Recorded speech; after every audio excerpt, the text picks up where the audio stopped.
Everyone, praise lord. దేవుని అతి పరిశుద్ధమైన నామమునకు మహిమ కలుగును గాక. ఆమేన్. ఈరోజు బైబిల్లోని ఒక వ్యక్తి గురించి, ఆయన విశ్వాసం గురించి, ఆయన విశ్వాసాన్ని బట్టి తన జీవితంలో పొందుకున్న ఆశీర్వాదాన్ని గురించి మనం తెలుసుకుందాం. లూకా సువార్త 18వ అధ్యాయము 35వ వచనంలో మనం చూసినట్లయితే, యేసు ప్రభు యెరికో పట్టణమునకు వెళ్తుండగా సమీపించినప్పుడు ఆ త్రోవ ప్రక్కన ఒక గుడ్డివాడు ఉన్నాడంట.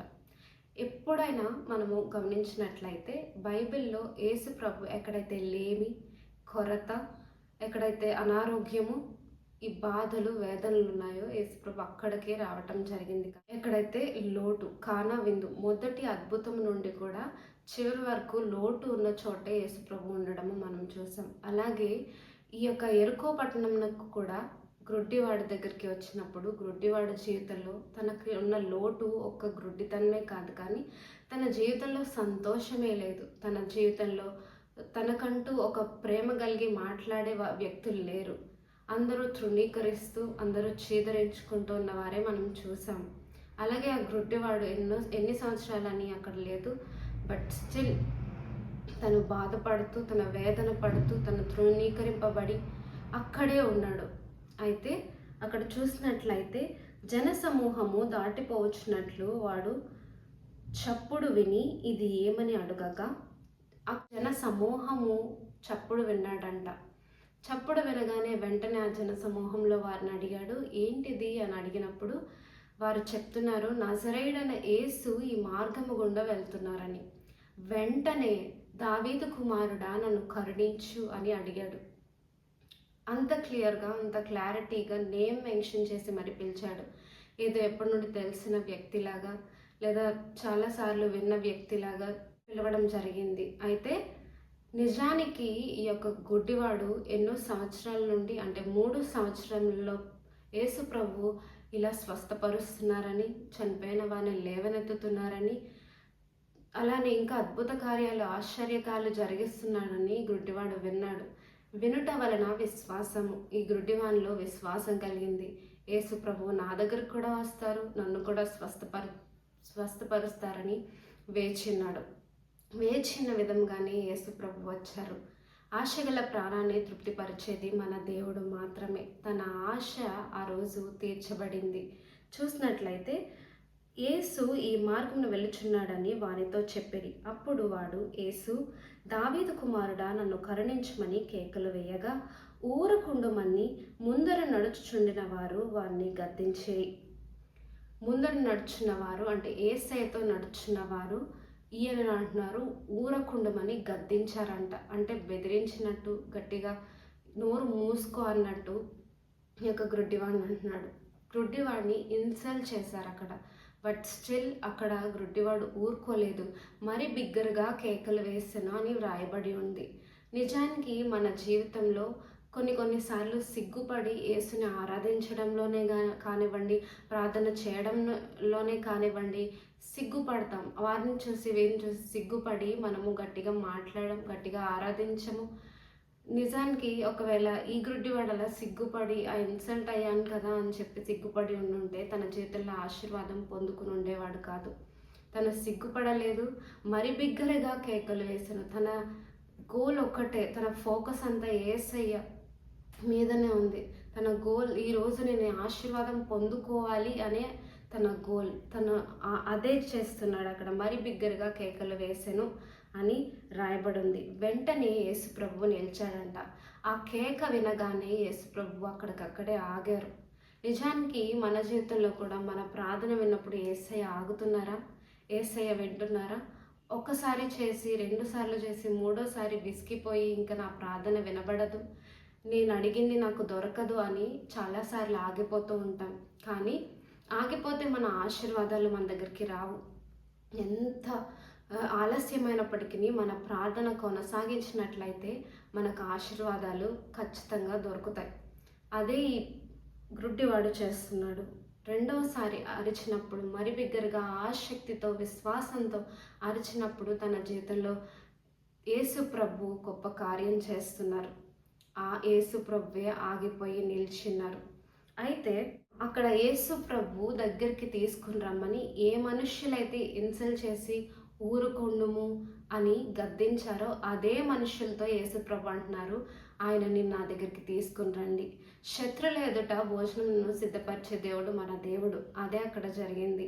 ఎవరైతే తక్కువ చేశారో, ఎవరైతే తృణీకరించారో వారి చేతే యేసు ప్రభు దగ్గరికి తీసుకుని రమ్మంటున్నారు. మన జీవితంలో కూడా ఇది జ్ఞాపకం చేసుకోవాలి.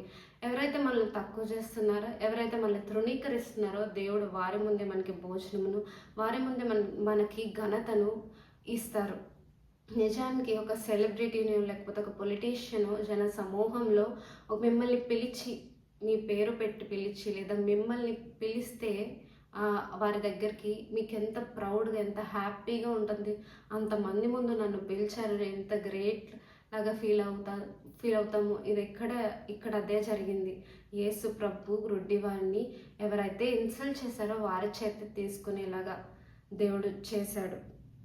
వెంటనే తర్వాత ప్రభువు అడుగుతున్నాడు, నీకేం కావాలి, నేను నీకేమి చేయగోరుచున్నావని అడుగగా, ప్రభువుకి తెలీదా అసలు ఆ గ్రుడ్డివానికి ఏం కావాలో? తెలుసు. కానీ అయినప్పటికీ ఆయన మాట వినాలని, గ్రుడ్డివాడు ఏం చెప్తాడని వినాలని యేసు ప్రభు అడుగుతున్నాడు. నీకేం కావాలి అని అడుగుతున్నాడు. అయితే దేవదాస్ అయ్యగారు రాసిన కీర్తనల్లో అడుగుట నాకు ముచ్చట అంటే, బిడ్డలుగా మనము తండ్రిని అడగటము ఆయనకి ముచ్చటంట. చిన్న బిడ్డలు వారి ముద్దు మాటలను బట్టి మనం ఇంకా వారి చేత మాట్లాడిపించాలి అని అనుకుంటూ ఉంటాం. అదే ఆ తండ్రి కూడా మనము ఆయనతో మాట్లాడటము ఆయనకు ముచ్చట. కాబట్టి ఇక్కడ యేసయ్య అడుగుతున్నారు ఆ గ్రుడ్డివాడిని, నీకేం కావాలి, నీకేం చేయాలి నేను అని చెప్పి అడుగుతున్నారు. ఆ గ్రుడ్డివాడు, ప్రభువా నేను చూపు పొందగోరుచున్నాను, నాకు చూపు కావాలి యేసయ్య అని అడిగినప్పుడు వెంటనే యేసు ప్రభు చూపుని అనుగ్రహిస్తారు. నీ విశ్వాసం నిన్ను స్వస్థపరిచింది. ఎప్పటి నుండి విశ్వాసంతో ఎప్పటి నుండి యేసు ప్రభు నా దగ్గరికి వస్తారు, నన్ను స్వస్థపరుస్తారని వెయిట్ చేస్తున్నారు మనకు తెలియదు. కానీ బట్ స్టిల్ ఆ యొక్క విశ్వాసం తను పట్టుకుని ఉన్నాడు. చివరి వరకు యేసుని కలిసే వరకు, తన ఆశీర్వాదం పొందుకునే వరకు ఆ విశ్వాసాన్ని గట్టిగా పట్టుకొని ఆ యొక్క ఆశీర్వాదాన్ని పొందినట్లు మనము చూస్తున్నాం. ఇదే వాక్యాన్ని, ఈ గ్రుడ్డివాడిని తీసుకుని మన జీవితంలో కూడా మనము ఆ యొక్క ఆశీర్వాదాన్ని పొందుకునే వరకు ఆ విశ్వాసాన్ని కోల్పోకుండా మన జీవితంలో మనం ఆశీర్వాదం పొందుకోవాలి. అలాగే క్రింద చూసినట్లయితే వెంటనే వాడు చూపు పొంది దేవుని మహిమపరచుచు ఆయనను వెంబడించెను. చూడండి, దేవుని అడగటము కూడా దాంట్లో దేవుని చిత్తం ఉందా లేదా అని గమనించాలి. ఒకవేళ దేవుని చిత్తం ఉందనుకోండి, అది దేవునికి మహిమ, మనకి సంతోషము. ఒకవేళ దేవుని చిత్తం లేదనుకోండి, మనకి సంతోషం ఉండదు, దేవునికి మహిమ కూడా ఉండదు. ఒకటి దేవుడు మహిమపరచబడుతున్నాడు, అలాగే పొందుకున్న తను మహిమపరుస్తున్నాడు. రెండు చూసిన జనులందరూ కూడా మహిమపరుస్తున్నారు. మన జీవితాల్లో కూడా మనం అడిగేదల్లా జాగ్రత్తగా అడగాలి.